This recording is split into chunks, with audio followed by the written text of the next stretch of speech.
Welcome back. Now, just to work on these edges a little bit, I guess you could say cheating, using just a little bit of tape, but trust me, it's going to pay off. Just get them just a little bit more sleek. Colour that we'll do that with, well, looking at our fun little palette here, that's going to be the magenta, the little bit of purple. So let's get that out of the way straight away so we can pull the tape off. That is a solid plan. All right, let's go. Just down this edge here. Got to keep remembering to apply it thick. Otherwise it looks kind of weird and controlled when you actually go to lift the tape up. There we go. That simple. Literally that's all it needs. Perfect. Now we can lift that tape off. Number one.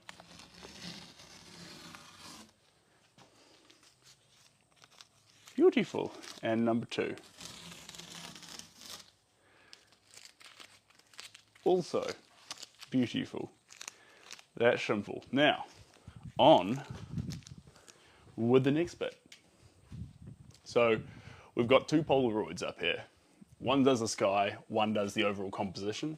They're both square, and obviously our composition's actually portrait. So we work with that, we play with that, we see where it takes us, and then there's these little moments of creative flair, like these red bits and things. But anyway,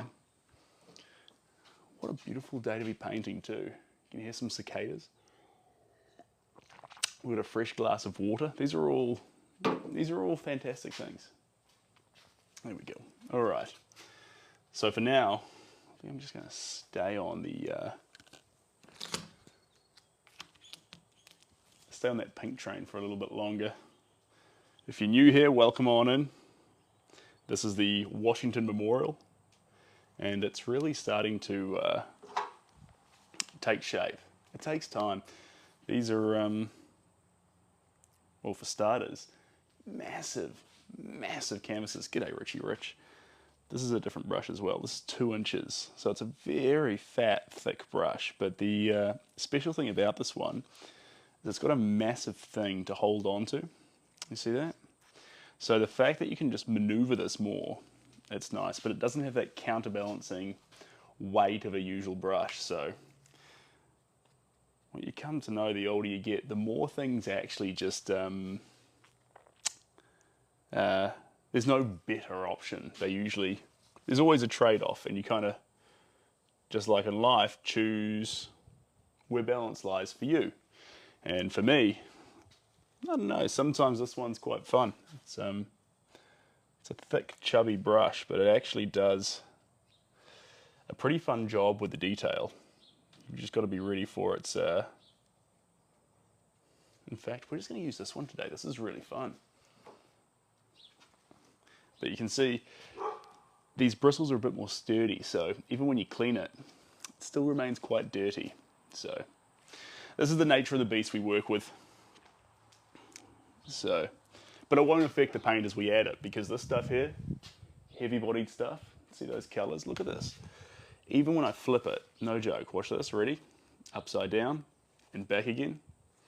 It's having no effect on these. These are literally like butter, and until we choose to move them, they'll literally stay exactly where they've been put. And so that's quite fun in terms of usability, because some of them run around everywhere, so you're swirling the plate and then they're just drifting everywhere, and sort of, because they require attention, they control the process.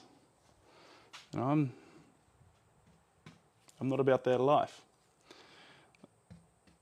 Ideally, the artist wants to have as much control as possible without the materials dictating too much of what goes on. That's one reason why I hate drips. I feel like we've got no control over drips. They just happen, and they always happen in the direction of gravity. I think drips would be more exciting if you'd often find that they'd go upwards or sideways, but the only times they do that is when the artist literally changes the direction in which gravity wants to go. And so I don't see creativity in drips, but I do see creativity. I do in a brush. Palette knife a wee bit, but I just feel like a brush just has this, what's the term for it? Something which you can't explain. God, we talked about this another time. It's a French word. Something that you can't explain.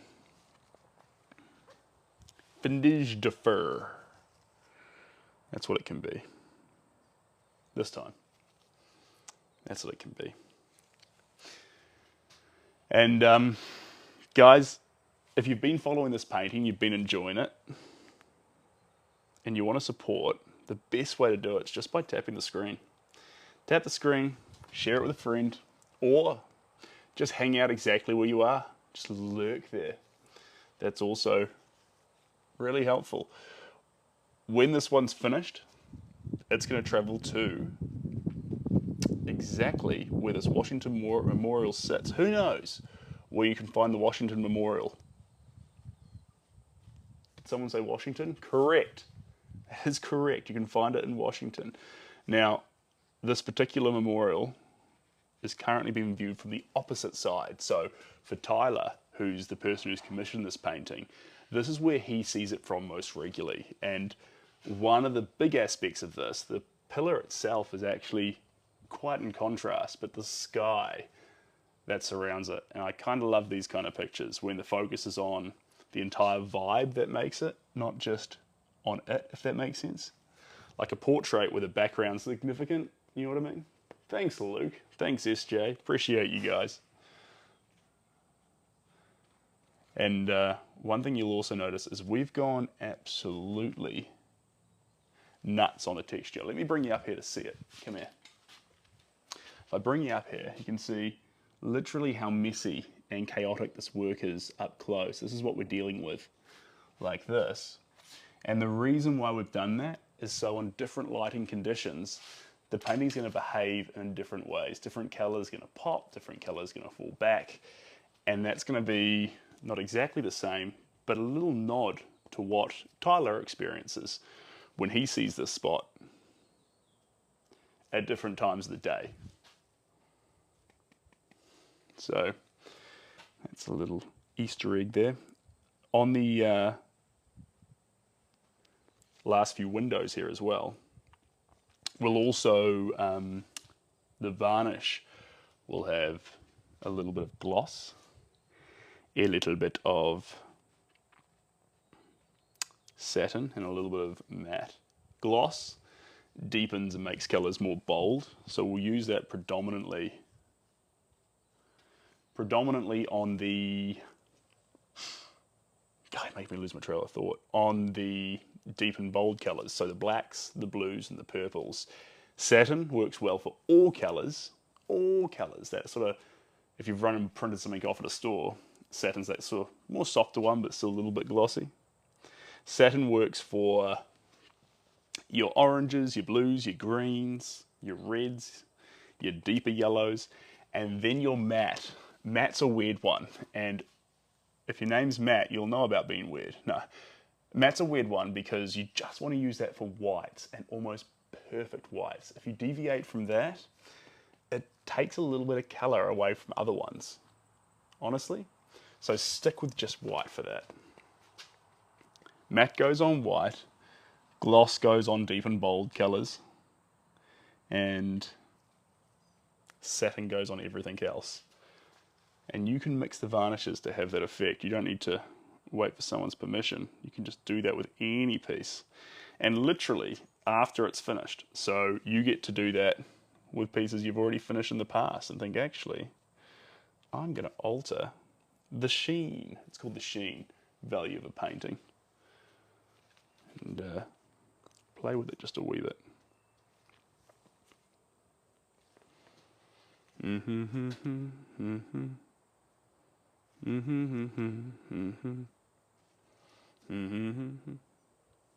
Here we go. So we're just still on that magenta buzz, but we're working our way through the paints we've got. Hey, Mac boy, welcome in. if you're fresh and joining in here, Washington Memorial, and we're just going through this big juicy palette that we've had created for us by myself. What do you say? Here's one I prepared earlier. Like a sheaf.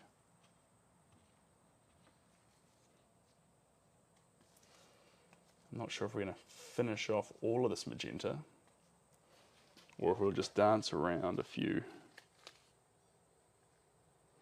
colours first. There we go. You know, I did this beautiful painting of a landscape. I never showed it to you guys, and I didn't like it, but I kept the footage on my phone. And I went and checked on it just the other day, and I thought, that's actually really good. But I've already destroyed it. I think that's a real shame. Shouldn't have done that. So, if you don't like something you've made, put it away, but don't throw it away, because you're eliciting an emotional response from it, be it negative, but you may in time look upon that piece with far calmer eyes. Thanks, Mac boy. I'm glad.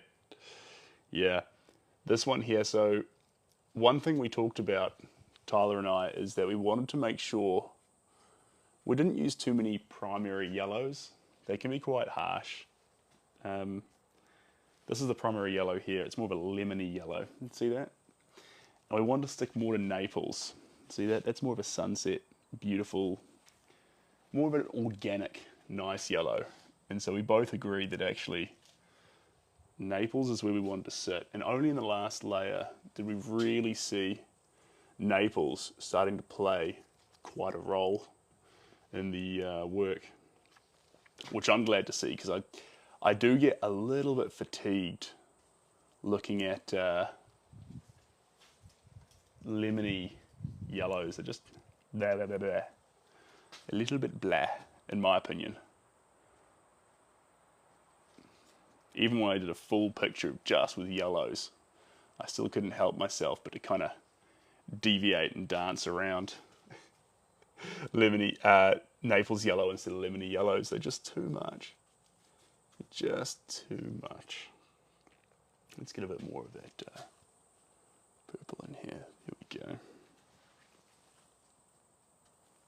That's wonderful. That is absolutely wonderful.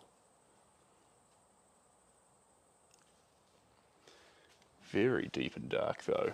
Do we just dabble with a little bit through here? There we go. Just a little bit there. There we go. Just touches. Don't need to overdo it. Little touch points. I'm just getting a bit more. There we go. Now we're talking to it.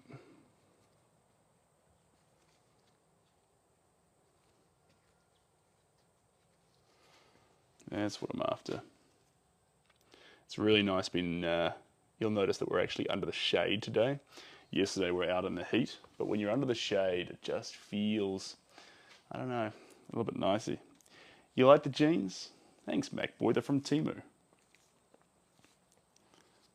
I was saying op shop, but then I went and checked and then realized no, they're a Temu pair. So saw them on Temu, and I'm not sure how long they'll last, but I went through a bit of a, dare I say it, Temu addiction. But I'm now fully recovering individual. It was just so tempting with things like paintbrushes.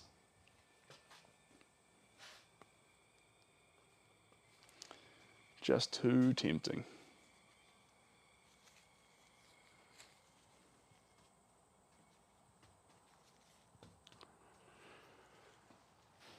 There we go. Just keep adding little bits here.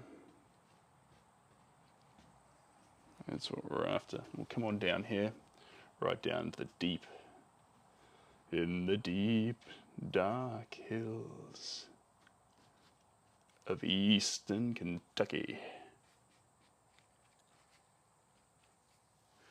That's the place where I trace my bloodline.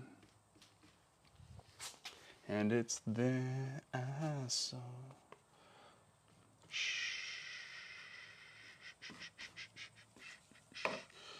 I've got a floating frame planned for this piece team. So the actual work itself will be suspended and given this kind of third or half inch area to breathe. Not all paintings suit that, but this one here, I think, with that little bit of breathing room, I think it'll be quite nice.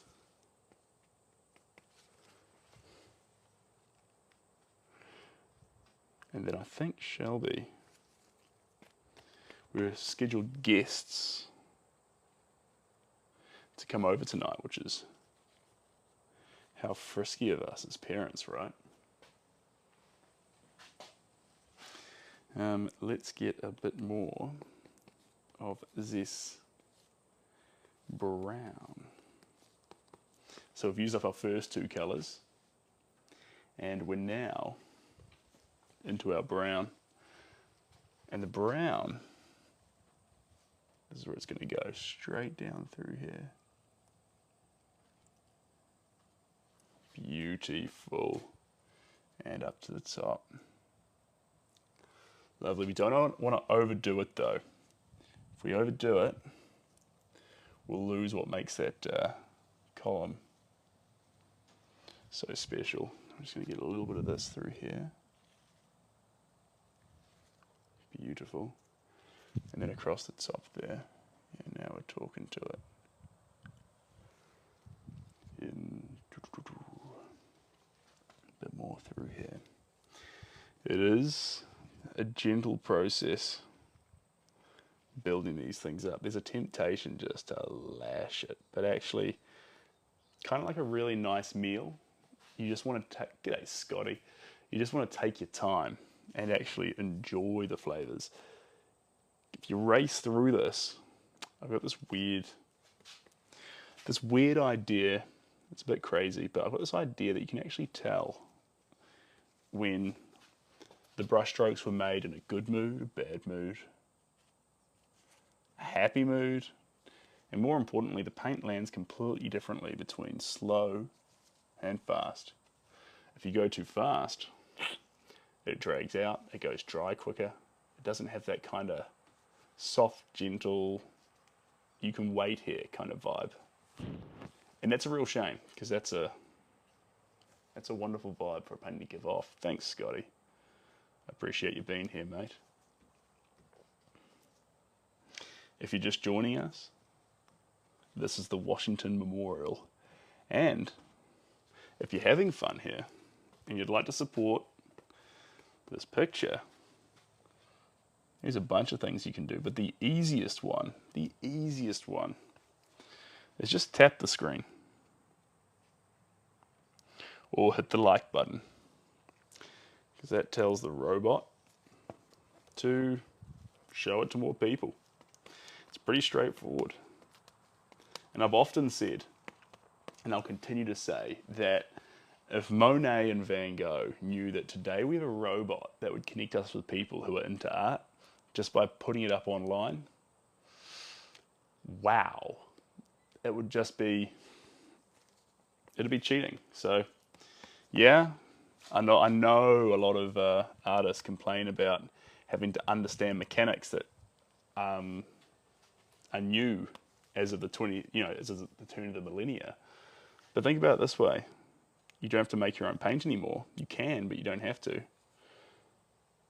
Back 400 years ago, there was a job for someone called a colour man who would go around and with pigments and sell them to artists. So that role no longer exists because suddenly we don't need that person anymore. Art got easier. So while some things are different, some things are harder, and some things are also easier. Thanks, Steve, that is correct. How many hours? We'll be pushing about 20 now, I'd say. Pushing about 20. And there's nothing wrong with that. It'll likely go over budget just because of the amount of texture that we've ended up installing into it between the layers. I try to make a quote for a painting, anticipating how many hours it will take, but obviously you're just stabbing in the dark. And if the creative process takes you on a longer journey, then I don't mean to be mean to the artist, but too bad, so sad. You're here for a longer journey. So here we're painting the Washington Monument. Actually, speaking of longer journeys, I said to someone recently, one of the collectors was getting into painting. A lot of collectors do get into painting, but one of them was recently getting back into it. And I said, the only advice I've got to give you is have fun. Because, and it sounds so cheesy to say that, it sounds so cheesy, but I also mentioned that it's funny how creativity, or that creative flair, seems to follow fun but evaporate without it. So at the end of the day, I wouldn't see fun as this kind of condescending, hey, enjoy your craft thing. Fun being built into it is kind of like having the oven at the right temperature. Like, it doesn't matter what you're up to with the cake. If the oven's not right, you're going to burn it, it's not going to cook, something's going to go wrong. So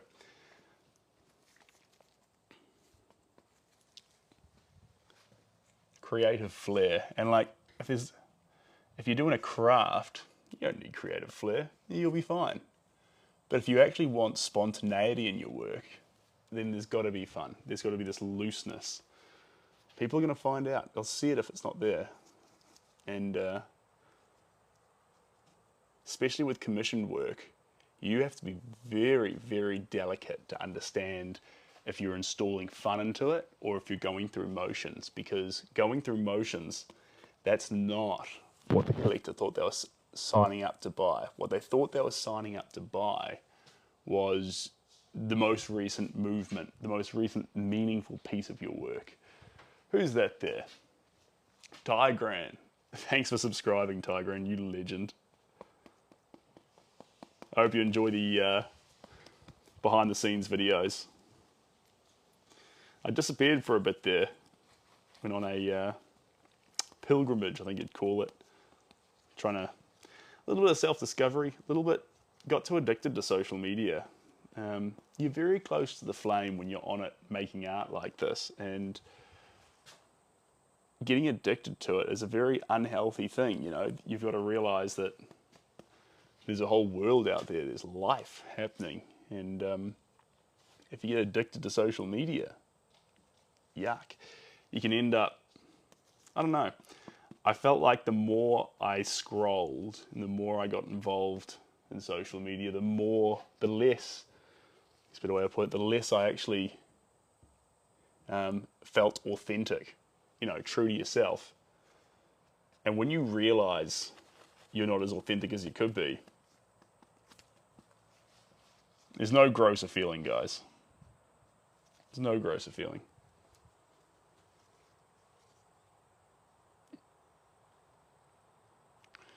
Not that we were that deep in it, but when you feel the onset, you just want to stop it, nip it in the bud, get back to what's meaningful.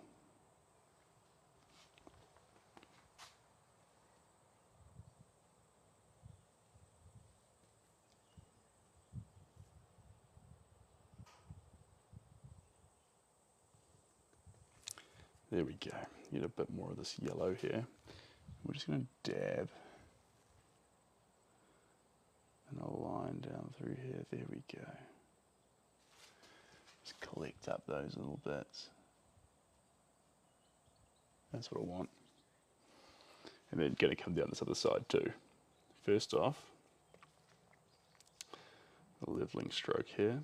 And then second off, just going to start dancing along the edge. She's woken up? Yeah, okay. But she's just chilling.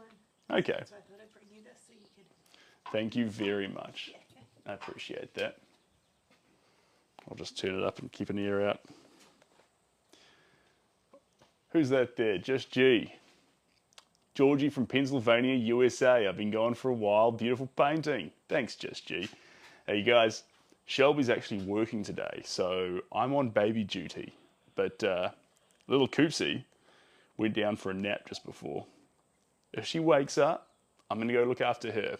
But provided she stays asleep or just keeps happily playing in her cot, we'll keep painting through our colours.